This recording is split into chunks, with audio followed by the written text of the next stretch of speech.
కొద్ది రోజులకి అనుకోకుండా ఇంట్రొడ్యూస్ కావడం, ఆయన చెప్పిన ఒక్క మాట నన్ను అట్రాక్ట్ చేసింది. ఏం మాట? ఫస్ట్ మీటింగ్లో పత్రిసారి ఏం ఫస్ట్ చెప్పారు? మీటింగ్లో అందరు బాబాలు ఏదేదో చెప్తారేమో అంటే అనుకుంటే ఆయన చెప్పిన ఒక మాట, నీ జీవితానికి నువ్వే సృష్టికర్తావు. ఓకే. నువ్వు అనుకుంటే ఎక్కడి నుంచైనా ఎక్కడికైనా వెళ్ళొచ్చు. ఓకే. నీ జీవితాన్ని నువ్వు ఎలాగైనా మలుచుకోవచ్చు.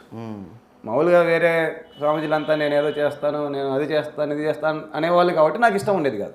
ఇలా రివర్స్గా ఉన్నారు. ఓకే. నేనేం చేసేది లేదు, నువ్వు చేసుకో, నువ్వు సాధించుకో, దానికి దారులు ఉన్నాయి.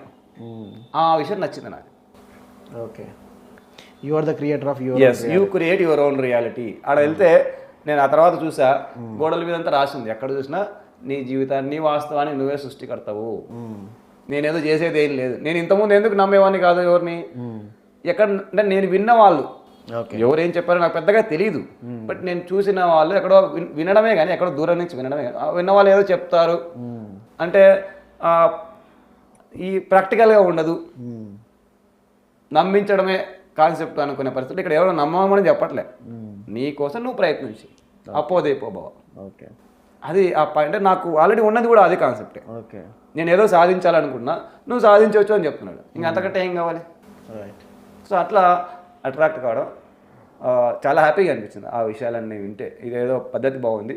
అప్పటి వరకు నేను ఫెయిల్ అయితే ఎవడో తప్పు అనుకున్నాను, మా టీచర్ బాగా చెప్పలేదు కాబట్టి ఫెయిల్ అయ్యాను, నాకు ర్యాగింగ్లో ఎవరైనా డిస్టర్బ్ చేశారు కాబట్టి నేను డిస్టర్బ్ అయ్యాను, అది కాదు, నువ్వే మూల కారణం, నువ్వు అనుకుంటే ఏదైనా చేయొచ్చు, మీ సమస్యలకు మీరే కారణం, నీ ఎలాంటి పరిస్థితులైనా నిన్ను నువ్వు ఎలాగైనా నువ్వు తీర్చిదిద్దుకోవచ్చు.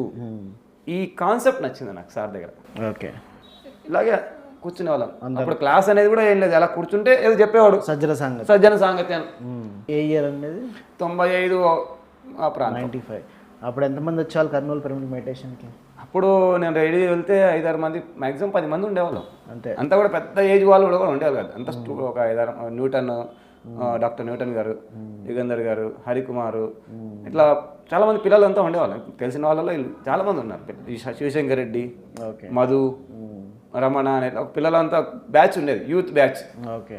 అంతా 7th క్లాస్ నుంచి డిగ్రీ, అంతే, medical students, engineering students, degree students. అయితే పత్రిసారికి ఎక్కువ ఫస్ట్లో స్టూడెంట్స్ ఎక్కువ అట్రాక్ట్ అయ్యేవాళ్ళంటారా? పెద్దవాళ్ళు చాలా తక్కువ ఉండేవాళ్ళు, పిల్లలు ఎక్కువ ఉండేవాళ్ళు. ఒక్కరిద్దరు కనిపించేవాళ్ళు అంతే. వాళ్ళు ఇప్పుడు నాకు తెలిసి లేరు, చనిపోయారు అనుకుంటున్నా కొద్దిమంది, చాలా తక్కువ. ఆ తర్వాత ఒక 5-6 ఏళ్ళకు మళ్ళీ మెల్లగా అందరూ వచ్చారు, మూమెంట్ వచ్చింది. వెరీ ఇనిషియల్ స్టేజ్లో నేను గమనించింది అంతా పిల్లలు ఉన్నారు. 7th క్లాస్ పిల్లలు కూడా క్లాస్ చెప్పేవాళ్ళు. అప్పుడు పత్రికారిని చూసి మీరు బాగా ఇన్స్పైర్ అయిన విషయం ఒకటి వచ్చి, మొదట్లో మీ వాస్తవాన్ని మీరే సృష్టికర్తలు అని చెప్పారు, దాన్ని అట్రాక్ట్ అయ్యారు. తర్వాత ఇంకా ఏం చెప్పేవాళ్ళు? అన్నిటికంటే ఇంపార్టెంట్ ఇంకా బాగా నచ్చిన విషయం ఆయనలో ఏంటంటే చాలా స్ట్రైట్ ఫార్వర్డ్. ఓకే. మొహమాట ఏం లేదు, తోలు తీసేవాడు. ఓకే. నువ్వు ఉంటావు పోతావు సంబంధం లేదు, చెప్పాలనుకుని చెప్పడమే, మిక్కచ్చిగా నిర్మోహమాటంగా. ఓకే. మామూలుగా అయితే ఎవడైనా మనం ఏమైనా తిడితే పడం కదా, మనం కూడా రాయలసీమలో పుట్టాం కానీ ఆయన చెప్పే దాంట్లో మొహమాటం లేకుండా మనకు ఉపయోగపడేది, ఇంకొకరికి ఉపయోగపడేదో లేకుంటే ఆయనకు ఉపయోగపడే దాని గురించి చెప్పడం నిర్మోహమాటం, సత్యం చెప్పడంలో చాలా స్ట్రిక్ట్ అండ్ స్ట్రైట్ ఫార్వర్డ్. అది బాగా నచ్చింది.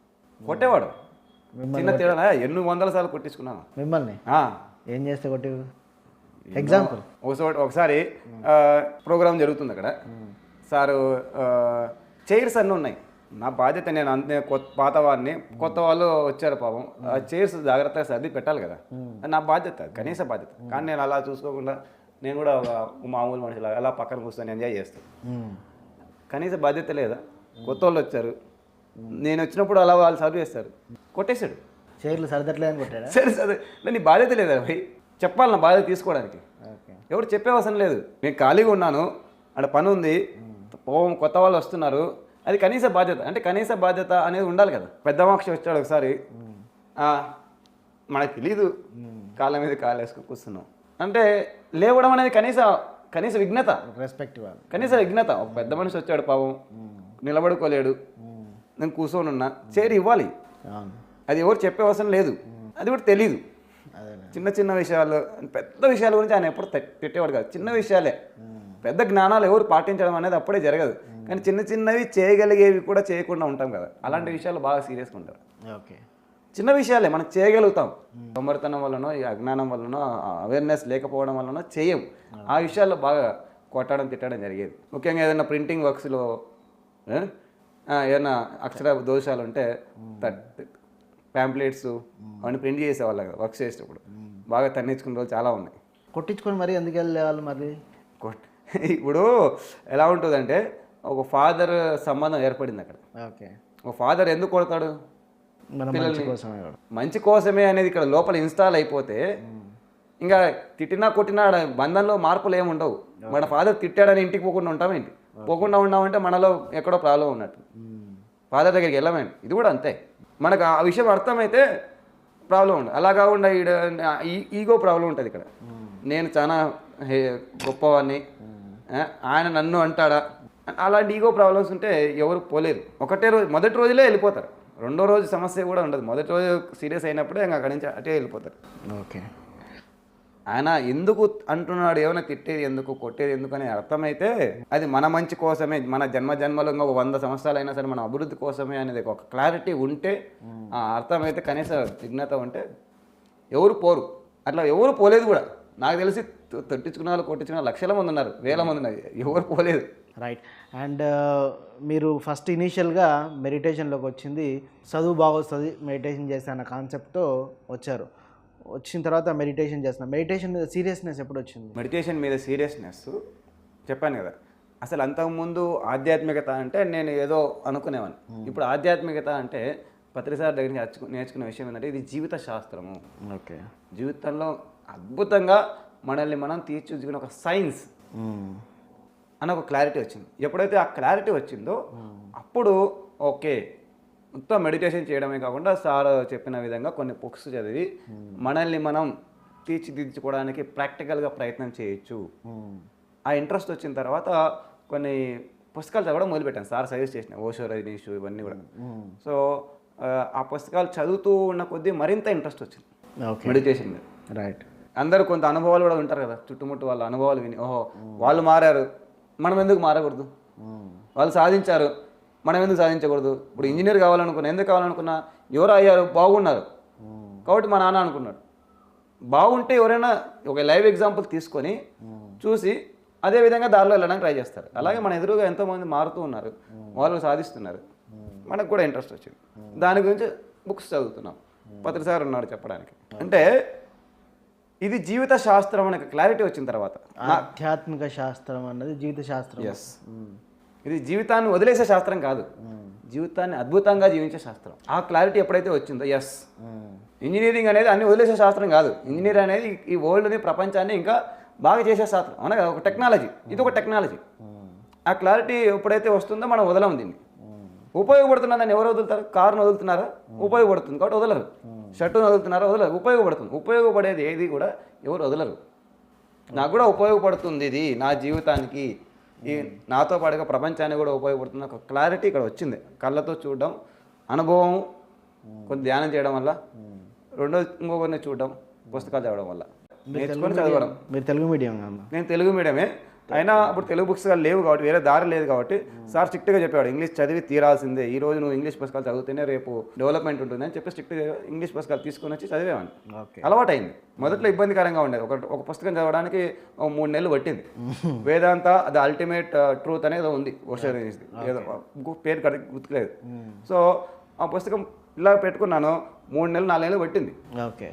మెల్లగా అలవాటు. సో ఓషో నుంచి రోజు నా కాలేజీకి వెళ్ళినా, ఎక్కడికి వెళ్ళినా ఒక బుక్ తీసుకెళ్ళి, నా బ్యాగ్లో ఇప్పటికీ ఒక బుక్ ఉంటుంది. ఎప్పుడు బుక్ ఉంటుంది, క్యారీ చేసి ఇప్పటికీ బుక్స్ ఉంటాయి నా బ్యాగ్లో. బుక్స్ ఉంటాయి, 1-2 బుక్స్ ఉంటాయి. ఓకే.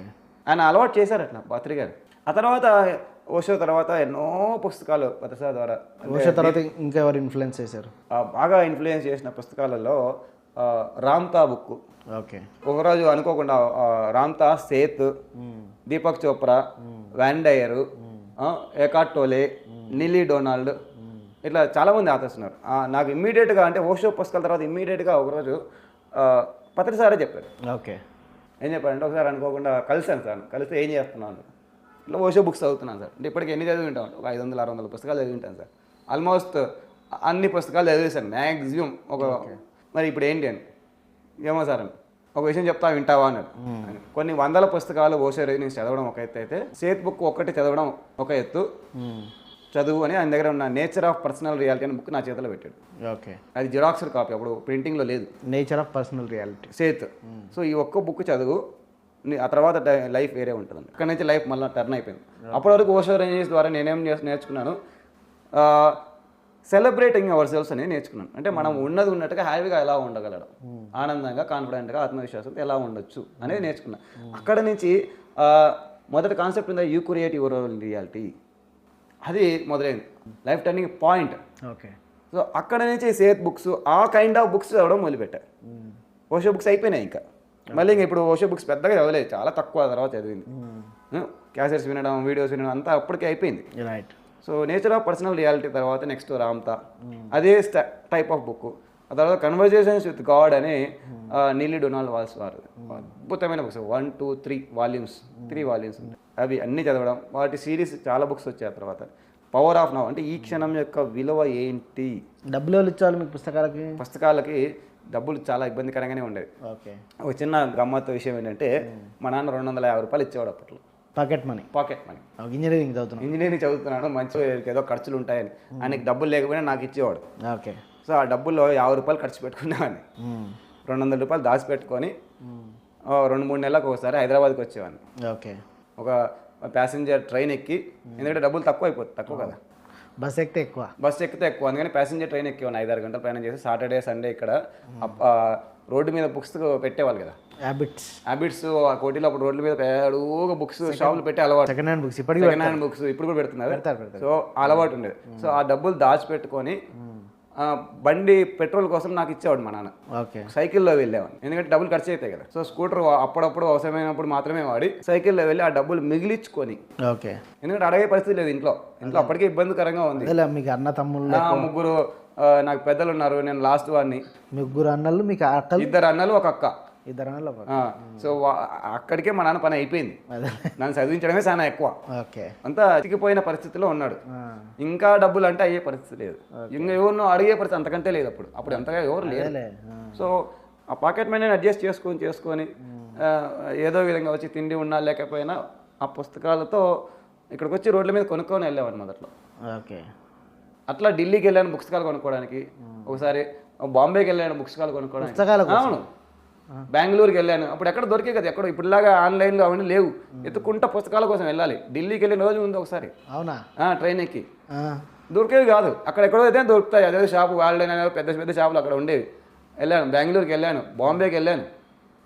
ప్రపంచమంతా పుస్తకాల కోసం తిరిగేవాడిని. ఎక్కడైనా ఒక చిన్న బస్ స్టాండ్లో బుక్ స్టాల్ కనబడిందంటే ఇంతని దిగి ఏమైనా పుస్తకాలు ఉన్నాయా అని చూసేవాడిని. అంటే మన స్టాండర్డ్ ఆఫ్ బుక్స్. కొత్త బుక్స్ అయితే డబ్బులు ఎక్కువైతే, సెకండ్ హ్యాండ్ అయితే తక్కువ రూపాయలు. కొత్త బుక్స్ కూడా వేరే దారిలో కొత్త బుక్స్ కూడా దొరికేవాడిని. ఒకసారి ఆర్డర్ ఇచ్చేవాళ్ళం, 6 నెలలకు వచ్చేది. మిలారేపా బుక్, టిబెట్ యోగి పుస్తకం ఉంది కదా, ఆ బుక్ కోసం 6 నెలలు నేను వెయిట్ చేయాల్సి వస్తుంది అడ్వాన్స్ ఇచ్చి. కర్నూలులో ఎక్కడ దొరికే కదా తెలుగు పుస్తకం, ఇంగ్లీష్లో ఉందో లేదో తెలియదు. కర్నూలులో సాయిబాబా టెంపుల్ దగ్గర ఒక షాప్లో అమ్మేవాళ్ళు. అది ఎప్పుడో కానీ ప్రింట్ అయితే కానీ ఎప్పుడో డబ్బులు ఇచ్చి ఒక 6 నెలలు వెయిట్ చేశాను దానికోసం. నేను ఆ పుస్తకం వచ్చిన తర్వాత చదివాను. చాలా అద్భుతమైన పుస్తకం, అందరూ చదవాల్సింది.